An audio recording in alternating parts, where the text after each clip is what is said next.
નમસ્કાર દોસ્તો, વિડીયોમાં તમારું સ્વાગત છે। જે ફોટોમાં રિક્ષા તમને દેખાઈ રહી છે એ રિક્ષાની હાલત તમે જોઈ શકો છો। એ રિક્ષાનું એક્સિડન્ટ થયું છે।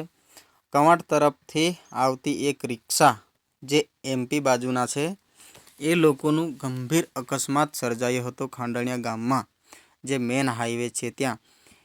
એક્સિડન્ટ એટલો ખરાબ છે કે જે થાંભલો છે લાઇટનો એને પણ તોડી નાખ્યું છે, એટલું ડેન્જર ટક્કર મારી હતી। અને જે મળતી માહિતી અનુસાર જે રિક્ષામાં એક ડ્રાઈવર, બે બાળકો હતા એવું કહે છે। બીજા હતા કે નહીં ખબર નહીં, પણ એક બાળક હતું એને ગંભીર ઈજા પહોંચી છે અને બીજું બાળકને સામાન્ય ઈજાઓ છે।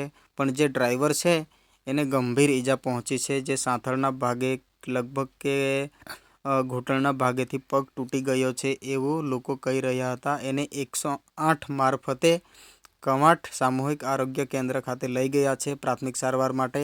આગળ પછી એ લોકો કઈ લઈ જશે આપણને ખબર નથી દોસ્તો, તો આગળનો વિડીયો તમે જુઓ દોસ્તો।